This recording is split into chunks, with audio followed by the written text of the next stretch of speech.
നിങ്ങൾ ഈ വൈൽഡ് കാർഡായിട്ട് രണ്ട് ഗ്രൂപ്പായിട്ട് കണ്ടുപോലെ തോന്നിയിരുന്നു?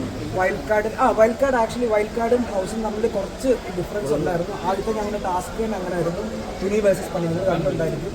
അപ്പോൾ അങ്ങനെ ഒരു ഷോ മേക്കേഴ്സിനും അങ്ങനെ വേണമെന്നുണ്ടായിരുന്നു. ഇപ്പോൾ ബ്രോ അകത്തായപ്പോൾ അകത്തുണ്ടായ സമയത്ത് പുറത്ത് കുറച്ച് ക്വസ്റ്റ്യൻസ് ആയിരുന്നു. ബ്രോ അനുമോളായിട്ട് ലവ് ട്രാക്കിലായിരുന്നു, അത് പിടിക്കാൻ ശ്രമിച്ചായിരുന്നു? അത് ലവ് ട്രാക്ക് ഒന്നും അല്ല, പക്ഷേ അനുമോളായിട്ട് എനിക്കൊരു സ്പെഷ്യൽ കണക്ഷൻ ഉണ്ട്. കാരണം അനുമോള് ഞങ്ങൾ നല്ലൊരു ഫ്രണ്ട്സാണ്, ഞങ്ങൾ നല്ലപോലെ സംസാരിക്കുമായിരുന്നു. സോ അതെങ്ങനെ വെളി വന്നുള്ള എനിക്കറിയത്തില്ല, കാരണം ഫോൺ എനിക്ക് ഇപ്പോൾ കിട്ടിയതേ ഉള്ളൂ. എനിക്ക് ബാക്കിയൊക്കെ നോക്കാം. ബ്രോ അങ്ങനത്തെ എന്തെങ്കിലും രീതി എന്തെങ്കിലും ട്രാക്ക് പിടിക്കാൻ വേണ്ടി നോക്കിയായിരുന്നു? ട്രാക്ക് പിടിക്കാൻ നോക്കിയാൽ നമ്മൾ പറയില്ല, ഒരു പേഴ്സണൽ കണക്ഷൻ ഫീൽ ചെയ്തതാണ് അനുമോളായിട്ട്, അത് മാത്രമേ ഉള്ളൂ. പ്രത്യേകിച്ച് അങ്ങനെ ട്രാക്ക് പിടിക്കാൻ നോക്കിയിട്ടില്ല. ഈ ലാലേട്ടൻ്റെ ബാക്കിയുള്ള സീസണുകൾ വെച്ചിട്ട് ഈ സീസണാണ് മൊത്തം ലാലേട്ടൻ ഫയറായിട്ട് കാണുന്നത്. ഈ ഭയങ്കര ഫയറാണ്. കാരണം രാവിലെ ഞങ്ങൾക്കൊരു മോർണിംഗ് സോങ് എന്ന് പറയുന്നത് ബിഗ് ബോസിൻ്റെ തീം സോങ് ആണ്. അത് കേൾക്കുമ്പോൾ തന്നെ വീക്കെൻഡ് എപ്പിസോഡ് സ്റ്റാർട്ട് ചെയ്യുന്ന അറിയാം. അത് മോർണിംഗ് സോങ് കേൾക്കുമ്പോൾ നമുക്ക് ഉള്ളിൽ ഭയങ്കര പേടിയാണ്. കാരണം ലാലേട്ട് നിന്ന് വരും, ലാലേട്ട് വന്നു കഴിഞ്ഞാൽ തന്നെ ഇൻട്രഡക്ഷൻ പോലും ഇല്ലാതെ ഭയങ്കര ഫയറായിട്ട് സ്റ്റാർട്ട് ചെയ്യും. സോ ഭയങ്കര പേടിയുള്ള സീസണായിരുന്നു.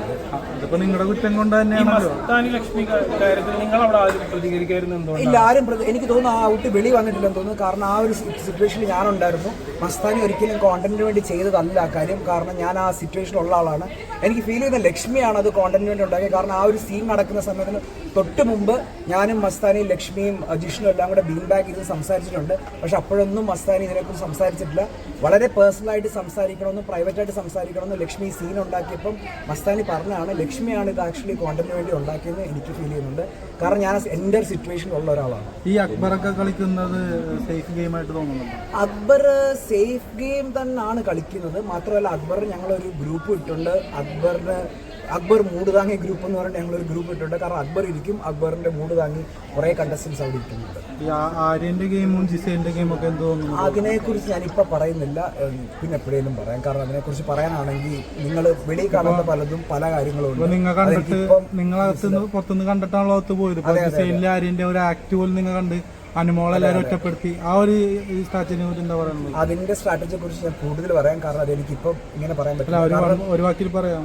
ഒരു വാക്കിൽ പറയാന്ന് വെച്ചാൽ നിങ്ങൾ ലൈവിൽ കാണുന്നത് ഒന്നുമല്ല, അതിനകത്ത് വേറെ കുറെ കാര്യങ്ങൾ സംഭവിക്കും. സ്ക്രിപ്റ്റഡ് ആണോ? ബിഗ് ബോസ് ഒരിക്കലും സ്ക്രിപ്റ്റഡ്. ഡെഫിനറ്റ്ലി കുറെ കോണ്ടന്റുകൾ പോയിട്ടുണ്ട്. ഞാൻ ഇപ്പൊ വെളി വന്ന് നോക്കുന്ന സമയത്ത് ഞാൻ പലതും ഓഡിഷൻ ഉണ്ട്. ഞാൻ ആകെ കണ്ടിട്ടുള്ള എനിക്ക് തോന്നുന്നു അനുമോളുമായിട്ട് സംസാരിക്കുന്ന പോർഷൻ മാത്രമേ വെളി വന്നിട്ടുള്ളൂ. അതൊരു ലവ് ട്രാക്ക് എന്നുള്ള രീതിയിലാണ് പുറത്ത് വന്നേക്കുന്നത്. പക്ഷെ അത് ലവ് ട്രാക്ക് ഒന്നും അല്ല. ഞങ്ങൾ എൻ്റെ ഒരു ഭയങ്കര ക്ലോസ് ഫ്രണ്ട് ആണ്. ഇറങ്ങുന്ന സമയത്ത് എനിക്ക് തോന്നുന്നു ഞാൻ എവിക്റ്റ് ആയി എന്ന് പറഞ്ഞപ്പോൾ ഏറ്റവും കൂടുതൽ എന്നെ കെട്ടിപ്പിടിച്ച് കരഞ്ഞതും ഭയങ്കര എനിക്ക് വിഷമം വന്നത്. ഈ അനുമോള് എല്ലാവരും ഇറങ്ങി പോകുന്നത് ഇതുപോലത്തെ ഒരു കരച്ചിൽക്കാരി പരിപാടി ചെയ്യുന്നുണ്ട്. അതിനിപ്പോ അതിന്റെ ഒരു ഡ്രാമ കാണിക്കുന്ന ഡ്രാമയായിട്ട് എനിക്കത് ഫീൽ ചെയ്യുന്നില്ല. കാരണം അനുമോൾ ഒരു ജെനുവനായിട്ട് അവിടെ നിൽക്കുന്ന ഒരാളായിട്ട് എനിക്ക് ഫീൽ ചെയ്തിട്ടുണ്ട്. കാരണം ഞാൻ വീട്ടിൽ ചെന്ന് കഴിഞ്ഞിട്ട് അനുമോളെ ഞാൻ ബെനമോൾ എന്നാണ് വിളിക്കാറുള്ളത്. കാരണം ഇടയ്ക്കിടയ്ക്ക് അവിടെ ഇവിടെയൊക്കെ വിഷം ചീറ്റുമെങ്കിലും പക്ഷെ എനിക്ക് ഭയങ്കര ഒരു നല്ല ഫ്രണ്ടായിട്ട് ഫീൽ ചെയ്തിട്ടുണ്ട്.